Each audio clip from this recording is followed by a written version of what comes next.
So I saw all of these amazing sports games, but then I realized that there was none for my sport, horse riding. So that's why we decided to make that, and that's what we're doing today.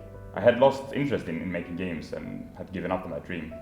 I definitely didn't think of making a horse game, but with Molly's idea that changed. Horses have been a part of my life for as long as I can remember. I think I became obsessed with horses like the first time I saw them pretty much, and that passion sort of never changed or died out. So they're just awesome. I don't know why, they're just fantastic.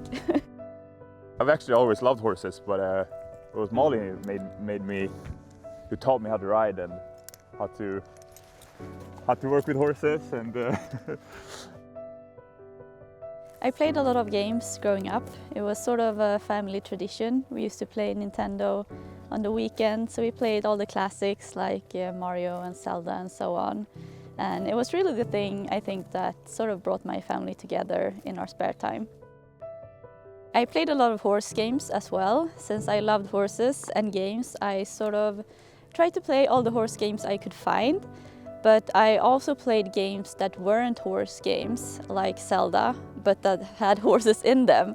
And I sort of played them as horse games as well. I used to, like in Zelda, I rode around on Epona, just like roaming Hyrule on the horse.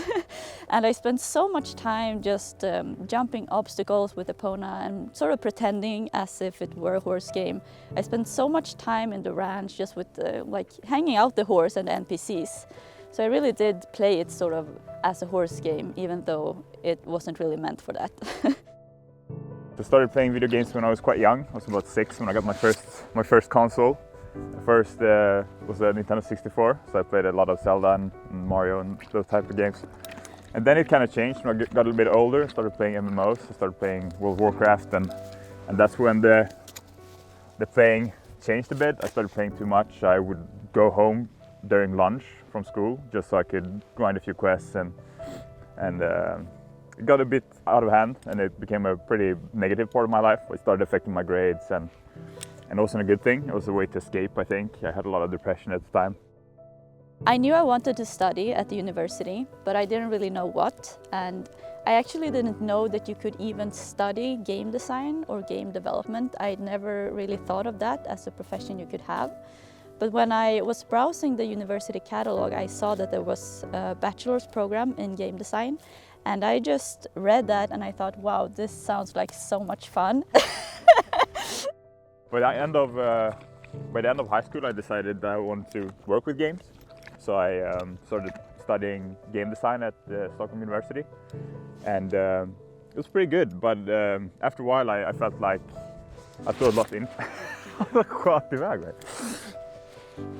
I felt like it wasn't going to be for me. I had lost interest in games. I didn't feel like it was my path, so I actually decided to drop out.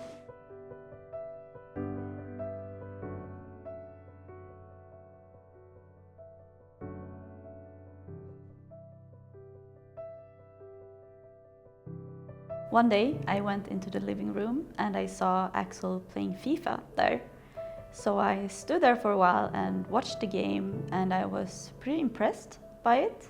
The quality, the graphics, the complexity of the players and the gameplay. And I just thought, like, we should do this quality of a sports game, but for horse riding. I started developing a concept of this idea I had. I wanted a horse game that had realistic riding gameplay, that didn't just feel like, managing a car or something. It should feel like actually riding a horse. It should be inspired from real life riding. It should have complex horses with different stats, just like the FIFA players had their stats, and different horse breeds, not just one breed, but like various breeds and sizes and coat colors and markings. There was so much potential. And then of course the ability to like manage your estate, manage your stable, and train these horses and compete and breed them, breed new like bloodlines, all that, because I hadn't seen that done. So now what happens, I recruit a friend of mine, a programmer, we study together, we start developing prototypes of this horse game. I managed to convince him that it was a good idea to make a horse game. So we started making small prototypes just in our living room, basically. And then Axel comes in and sees that, you know, we have this concept, this really cool horse game concept, and you see that the branding is absolutely terrible. It's called Horse Trainer, it's ugly, and you sort of step in and think about how can this be a good product and not just a horse simulator. First, when I saw them working on this, I wasn't very interested. I didn't think that this was very, like I had given up on the idea of making games, and I didn't really think about that too much. But then I started thinking about it a bit, like what is this going to be, and how could this be better? And the first thing I remember thinking that the name was terrible, Horse Trainer. It just seemed so obvious. So my first contribution to the project was that I said that it should be called something else, and that's where the name Equestrian came in. After a while, after I came up with the name, and I started talking with Molly a bit more about this project and this idea, and I started realizing that this is actually a good idea, and could be a good product, and there's a market here, and there's potential.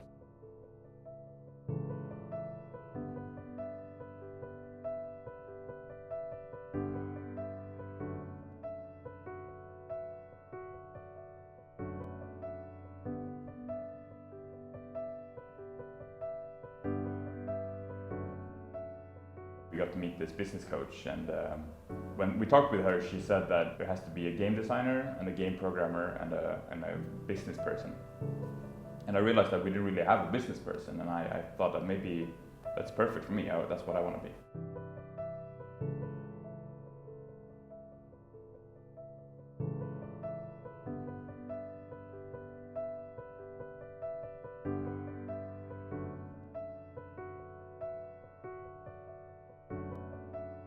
We're still developing it, and we're doing this in collaboration with our community, you could say. We interact with them daily. We have our Discord, we have our Instagram, YouTube, and other channels where we connect with these players. We talk to them, we let them decide which breeds to add. They get to vote for which breed they want added to the game, and so on. So it's really a collaboration ongoing between us and them.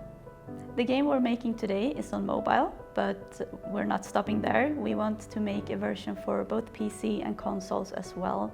We want to bring this big vision to life on more platforms. Today we're 12 people in the company, and we're slowly growing all the time. I do a bunch of different stuff. Obviously, I'm both artist and designer, but mostly, or my most important role is as the product owner for Equestrian. And as product owner, I have the big responsibility of what kind of game this turns out, what it should be, and to be accountable for the vision. I'm the CEO, and I do quite a lot of different things. I do marketing, I do some design, I do a lot of management, and it's a bit funny that I remember I was quite depressed during the university time, and I think I had to do quite a lot of different things to feel better. I started meditating, I started exercising a lot, but I think the final piece, the final thing that made sort of the depression go away and become manageable was to have some sort of purpose and something I could really wanted to make me wake up in the morning, and something that I felt like I did well. If you told me 5 years ago that it was going to be a horse game for mobile that did this, I think I wouldn't have believed you, but I'm sure glad it happened.